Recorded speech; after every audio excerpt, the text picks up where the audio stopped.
are you?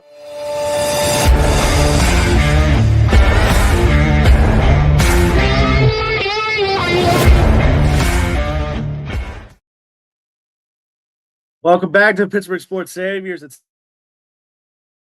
September 28th, 2025. The Pittsburgh Steelers win 24-21 over the Minnesota Vikings in Ireland. Early morning, few Guinnesses. Good game. But the Steelers come out victorious. Lee, opening thoughts on the game. What do you got? I thought it was a good game. It was a game they definitely needed to win against that Vikings defense because they've been playing very well, especially last week against the Bengals with the amount of turnovers that they had and the way they blew out the Bengals. The Steelers definitely showed out today and were doing what they needed to do. It got a little scary at the end because they were up 18 in the fourth quarter. But they were able to hold off and get that victory today. Yeah, I mean, both sides of the field played great. I had them losing this game. They came out and played awesome early on offensively. They got some things going and ended up getting an early lead. And then defense turnovers once again were the answer. Sacks once again were the answer. This is 2 weeks in a row where they've gotten sacks. They've gotten turnovers.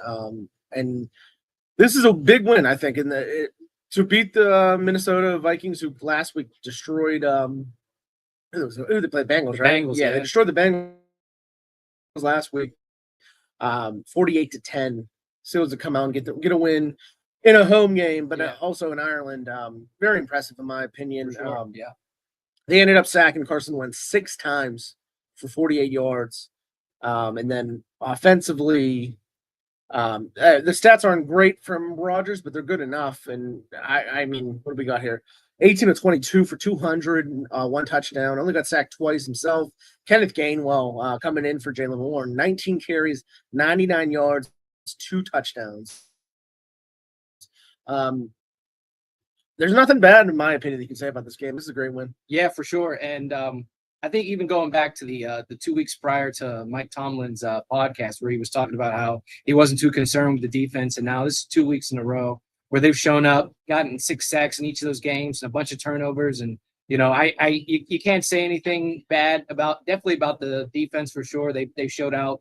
The offense is doing what they can do to move the ball down the field. It wasn't great last week in that Patriots game, but they were able to move the ball down the field, a good bit in this Vikings game and be able to score and, get at least 21 points again, which they got 24 this time. So the big question, though, is do you owe this man an apology? Do you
They tried to shut us down over in Ireland, but we're back.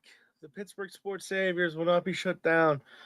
Here is Big Irish Lee. Oh, maybe not.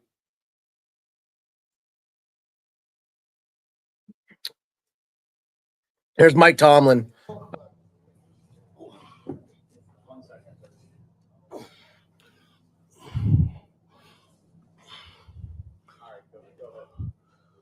Before I even get to the game, I just can't express enough the reception that we got here. The hospitality, the accommodations, the service, it was all top notch, man. It's an honor to represent American football here in Dublin. It was just a great trip. Obviously, a component of it being a great trip is doing the job, and thankfully we were able to do that. We made it a little bit more entertaining than maybe it could have been. But the Vikings had a lot to do with that. That group's got a lot of fight, man. They're well coached. Hey, I just got in. I don't know. It's a fun atmosphere, man. Good to get a win. Good to go into the bye in the position that we're in. We're leaking in some areas, and so, man, it's probably at an appropriate time. But to be honest with you, I've never had a bye that didn't seem like it didn't come at the appropriate time. So he led off by talking about Ireland and the reception they got here. So he gave props to the people of Ireland. This was a home game for the Steelers, and usually when you get these international games, it doesn't turn out to be a home game, but it was one for the Steelers today, 90-10 probably. In the crowd, it seemed like Steeler fans versus Minnesota fans. So yeah, just all you missed out on was him talking about that, Lee. Okay, gotcha. Good. What do you think? What do you think yeah, sorry. They definitely, like I said, came to play. They did what they needed to do. We got a fan right here.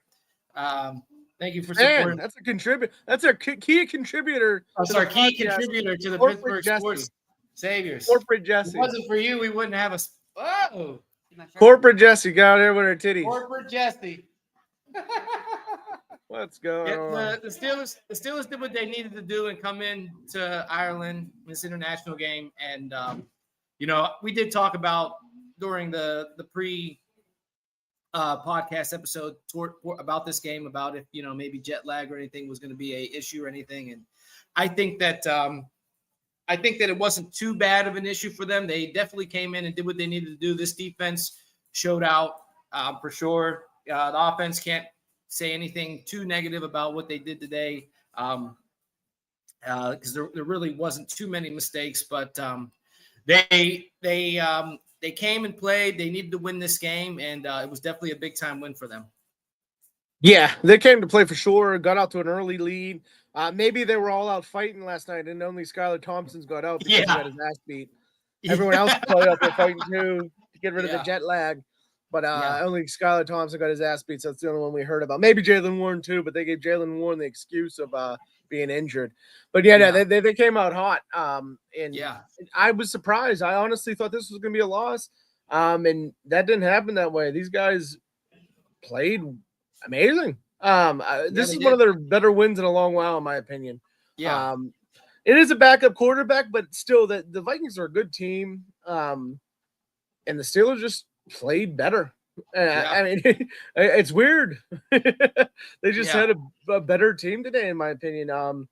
They ended up first drive was a punt on a 3-and-out. After that, the Vikings do get a field goal on an 11-play, 51-yard drive.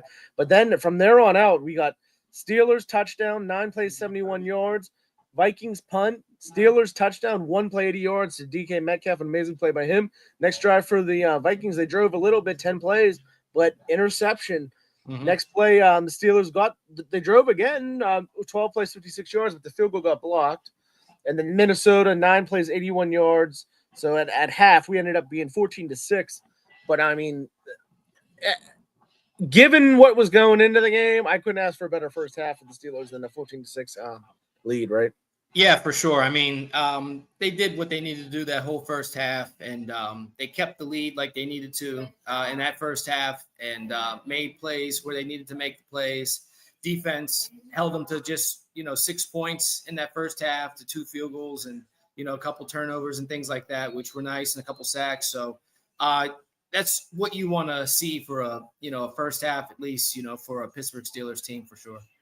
Yeah, and then they come on the second half and play just as well through the third quarter. They end up with a 21-6 lead, and early in the fourth, they get a field goal to make it 24-6. The Vikings do start to come back a little bit, end up getting a touchdown on their next drive to make it 24-14. Steelers drive the ball for a while. They end up getting at the goal line, going for it on a fourth down play where, I mean, I get going for it on that situation. You can argue one way or the other. Some people might say that you kicked the field goal there, but at the very least, they chose to run the ball on like a 4th and goal at the 4. You just don't see teams really do that much, but they did that there. Ends up being a turnover on downs. They get the Vikings get the ball back, go 99 yards on 7 plays to make it 24-21. Steelers then get the ball back after the onside kick. Go 3 plays, 4 yards. They had a 4th and 1 in one of the weirdest situations ever. They decided they're not going to kick the field goal with Boswell, and they're also not going to go for it. Instead, they take the 5-yard penalty and punt the ball down. And it works out for them, though. Vikings only go 12 yards. A lot of penalties. Intentional grounding was the biggest play there. And Steelers win it 24-21. A complete win for them that you don't see a lot. I know maybe I'm being better than they did, but for this team and the way they playing against this opponent, I can't really have any gripes with the final score and the win. No, for sure. And even during our pregame podcast episode, I had said that the final score, I thought it was going to be a close win, and I even picked 24-21, which that's what the final score was. Ends up being and end up winning that way. And it was a close game. It was definitely a win I was skeptical of, but I thought that they could win. And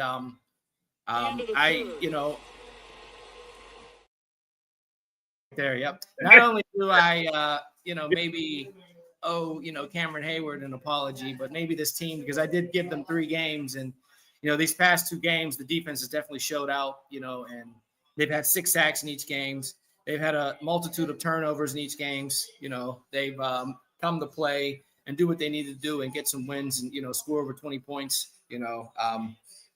But they're doing what they need to do out there, and I'm just hoping that they can continue on this trajectory up, to some more positive wins. I know the schedule's going to get tough, but if they can get a couple more wins here early, I think it'll help them benefit them towards the end of the season.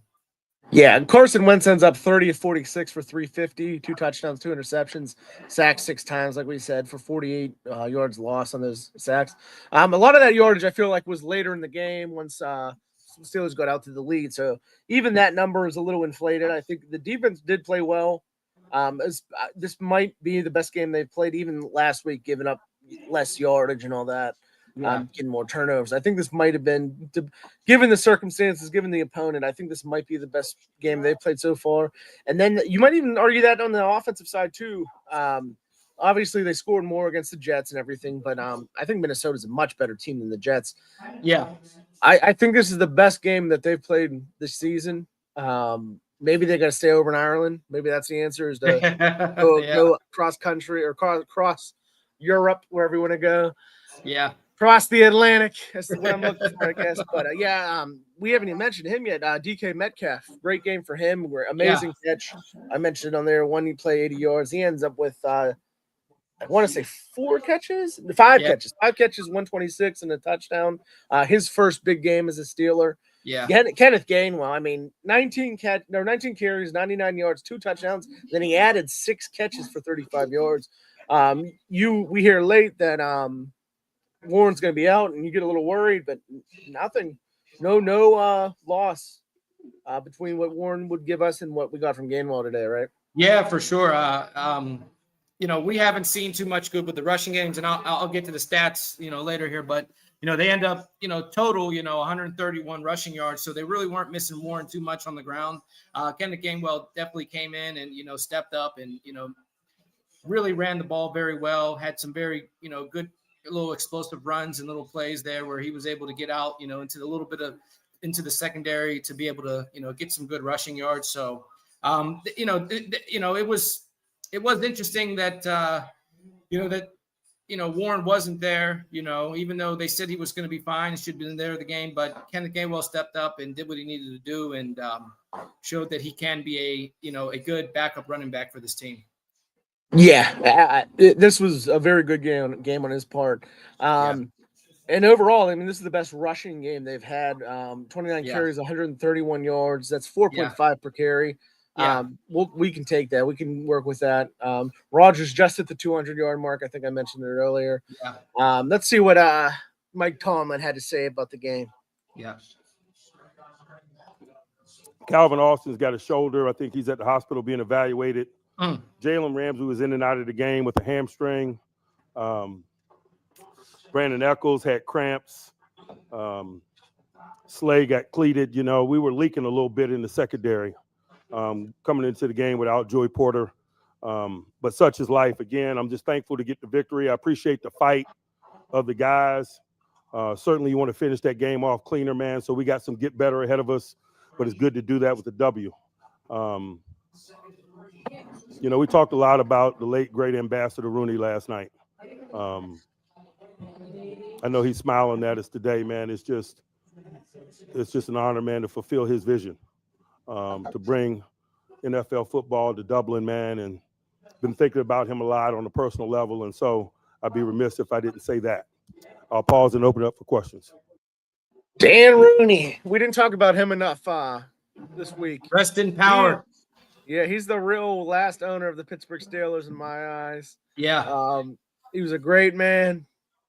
And ends up at the end of his life being the ambassador over there in Ireland, which is a cool thing to think about as a random guy, owner of a football team, probably hasn't had too many of actual jobs his whole life, but he ends up getting enough recognition for the guy he was and the man he was to get an ambassadorship over, and I don't even know if that's a real word, but we're going to go with it, over in Ireland. But we should have talked about Dan more this week. Yeah, for sure. I think they definitely went in and played for him. This is, definitely their heritage for sure. And they went over to Ireland, to their own motherland and won for him, I think, and for the Rooney family in general. And, great ownership for sure. He, was around for a while and truly missed for sure by this team and this organization for sure. So, I know, like Tomlin said, he's probably looking down, smiling for this victory, and in their native land to win this game there for them. Real quick before you continue on, how fucking fitting is it that our boy on one of the first plays of the game, Jalen Ramsey, gets a fumble recovery. We thought, was a touchdown and fucking fakes a hamstring and then goes out with a hamstring injury, like Tomlin just said. Yeah, that is depressing. That happened there. It really is karma. Everyone looking at the play, getting terrified, learning that he's just being an ass. And then the end here, he's like you said, that hamstrings are rough too. That you're usually not going to come back after one game there. So hopefully he can get back quick. But that is very frustrating that did happen there. And thanks for reminding me. Yeah.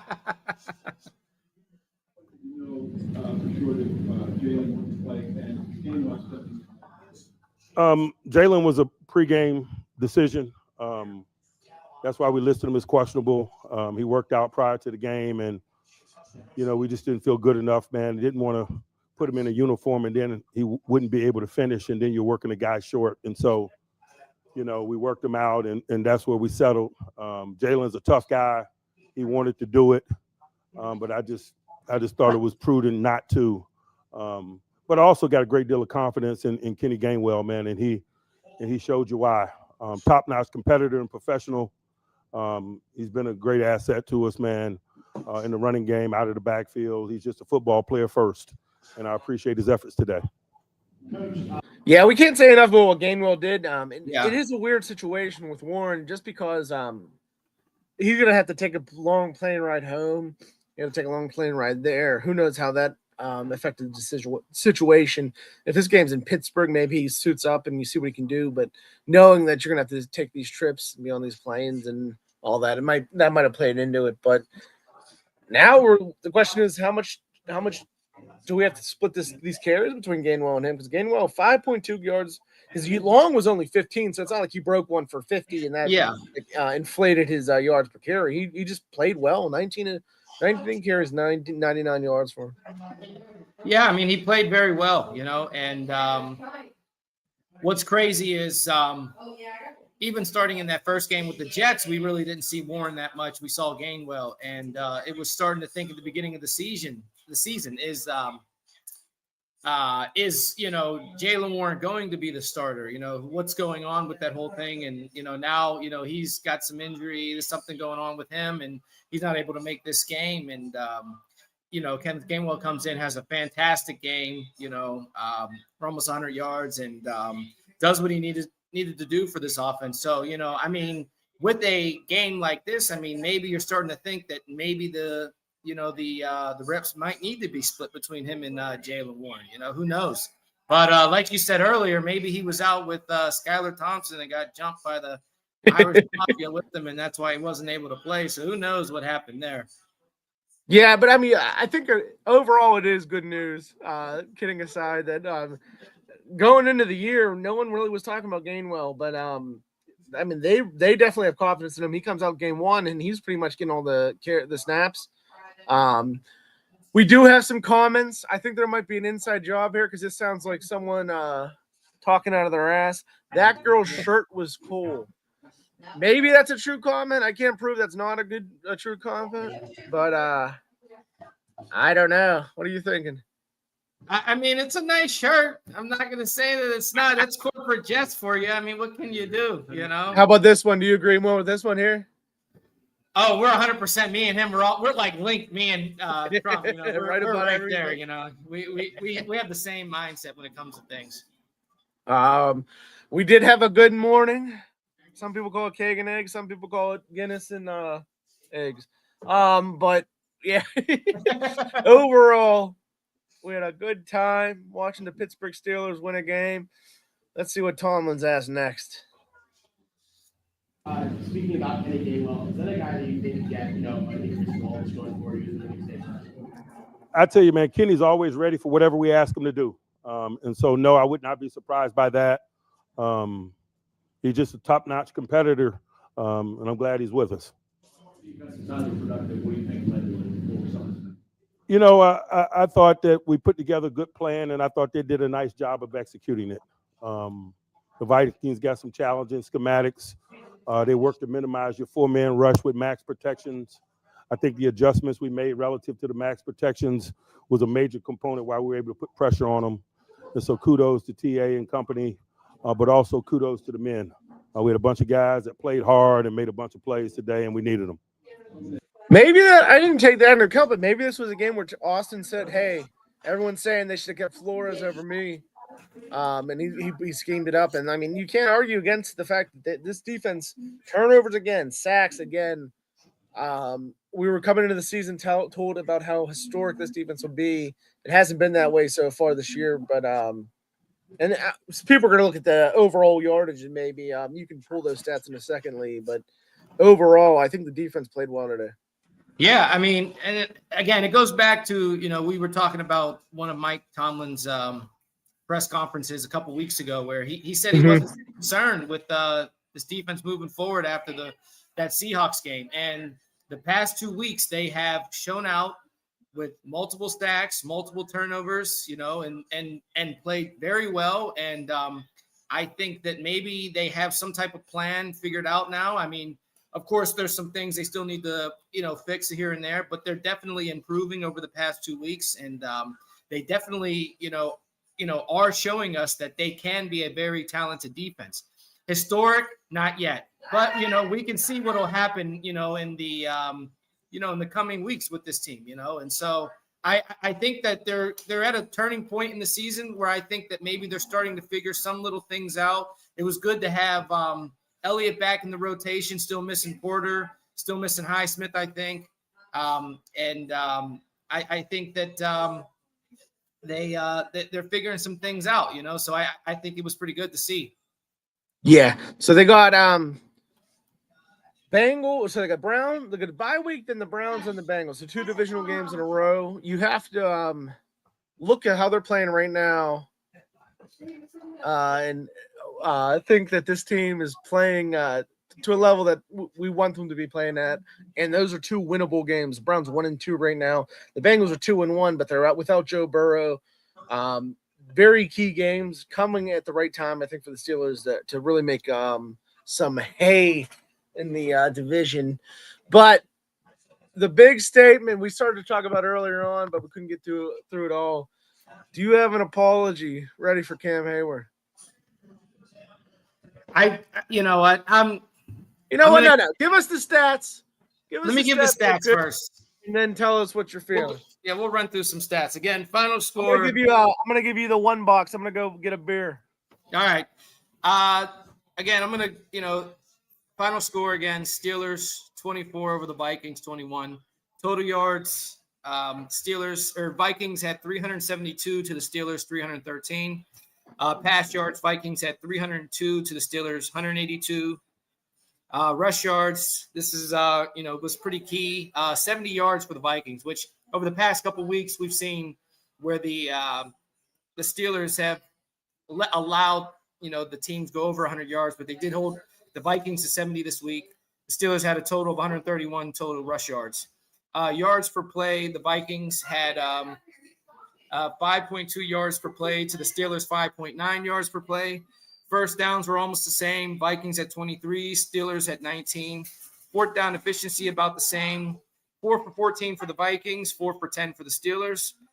Fourth down efficiency, the Vikings were 2 for 3 to the Steelers going 0 for 1, which we know was that play on fourth down where they were fourth and goal on like the 4-yard line where they ran it and gave the ball back over at the 1-yard line to the Vikings. The Vikings did get it twice and missed it on that last play of the game where it was an incomplete pass. So, before that, they were 2 for 2 and ended up going 2 for 3 at the end of the game. Total plays, the Vikings had 72 total plays to the Steelers 53. Sacks, the Vikings had 2 sacks. The Steelers ended up having 6 just like last week. So they did, pretty well there again. The teams were the same with, number of punts. They had 3. Penalty yards, the Vikings had 8 for 82 to the Steelers 5 for 35. There were no fumbles by either team, which we did think there was a fumble earlier in the game, but I think Mason had a very, big IQ play where he was out of bounds and was able to touch the ball and not have that be a fumble. But the Steelers did end up picking off Carson Wentz twice. Vikings, the Steelers did not throw any interceptions, and time possession, which has been interesting over the couple games. The Vikings had 33 minutes and 28 seconds to the Steelers, 26 minutes and 21 seconds. I say that only because the past, these 4 games, the Steelers have not led in time of possession, and they've won 3 of their 4 games. So I think have they outgained anyone yet either? I don't think they've outgained either. This is the first game where they outgained the rushing. The Vikings only had 70 rush yards total. So technically, but total yards, no, they have not really outgained. And even total plays. The Vikings had 20 more total plays than the Steelers did today, and so they're not, winning in some of these categories, but they are winning the game. So it's very interesting to see how things have been going with this team. It tells you how important turnovers are. It tells you your old gripe, only 5 penalties, 35 yards. 2 of the things you hammer on. And the other thing you're hammering on this year was Cameron Hayward. What you got to say now? Cameron Hayward I'm going to give him his flowers. I don't want to give it a full official apology yet, but I am going to give him his flowers for these 3 weeks. You're going to give it 3 weeks and then apologize? 3 weeks. 3 weeks, I'll apologize. But I'm going to give him his flowers. Again, like I had said earlier, there was a point where T.J. Watt had an interception in that game, which I think may have been tipped by it looks like it was possibly tipped, tipped by Hayward. So, got to give him his flowers there. But you could see the whole defense, around him, and he's coaching them. So he is stepping up and being the captain of this team. So I'm going to give him his flowers. He's doing what he needs to do as the captain. This is what I want to see him do. I want to see him lead this team to some victories on the defense, coaching them up, making some plays and things like that. So, I'm going to give him his flowers. I think he's going to continue to improve as the season goes. There will be an official apology for me if he continues the way he is going, by the rest of this season. It's coming because he's playing great. He's been, And I may have to apologize to the Steelers. I gave them 3 games. I gave them 3 weeks. That's the opposite, in my opinion. You're doing good there. You were willing to calm it down, not overreact. You obviously picked them to win today. You picked the final score, 24-21 to be exact. You had picked your MVP on the offensive side of the ball to be DK Metcalf. He comes out with 5 catches, 126, and a touchdown. I think you have to give him the MVP. Yeah. If you're biased, me personally, I'd give it to Kenneth Gainwell. Yeah. He stepped up in a way that maybe no one was expecting. What we got from DK is what we were thinking we were going to get from DK all year, right? So I'm personally going to give my MVP to Kenneth Gainwell on the offensive side. Who's your MVP on the offensive side? Definitely DK. I mean, especially with that long touchdown run for sure. That's my guy. So I picked, and he did what he needed to do, and he scored a big touchdown, which we've been waiting for all season. He finally got it. He's such a big, strong player. Yeah. It's good to see him make a long play like that. So it was good to see him. Hoping to see some more of that, the rest of the season. So for sure, he's my offensive MVP. So who do you got on the defensive side as your MVP?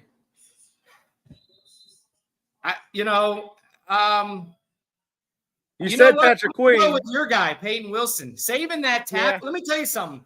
That score. Yes. There's 3 minutes left in the game. I think he had a sack in that game as well, and he tackles that guy literally at the 1-yard line before he could score. If he doesn't get there in time, this is a different ball game, I think, with 3 minutes left in the game. This was his best game. That was an amazing play in retrospect. And then he ended up with 13 tackles, 8 solo tackles, and 2 tackles for loss. So I think that's been his best game of the year. Going into the game, you had Patrick Queen. He ended up with 11 tackles himself, 8 solo, 1 sack, and 3 tackles for loss. So I think those are the 2 guys you can point to. Watt ended up with that interception. He had 1 sack, 1 tackle for loss. So he had a good game too. Patrick Queen was my guy that I had picked for the defense, so he played well. Again, listen, we're linked. He might be in Washington, D.C. right now. We're linked right now. Me and him. Late in the game, another guy who ended up making some plays for us was James Pierre. He almost got that interception too, but he came in with once Ramsey got hurt. And he really played well down the stretch, right? Yeah, he stepped up and, came in when needed, when there was injuries and things like that. It's good to see him back. And I think he was on the practice squad maybe, and then they brought him back. He was one of the guys in the preseason who got cut. We were like, whoa, what's going on here? He ended up on the practice squad. He ended up being elevated. I think he's this is a couple games now where he's been elevated. Yeah. 53 man roster. But he's always been solid, as a wise man once said at the 1225 Benton Avenue house. Yeah. But either way, this was a very good win for the Pittsburgh Steelers. I can't end it anywhere else. Do you have any final thoughts? I just gotta say it was the luck of the Irish for the Steelers to win there in Ireland. Cheers to them. Cheers to you. Cheers to the Pittsburgh Steelers. 3-1. I'll see you later.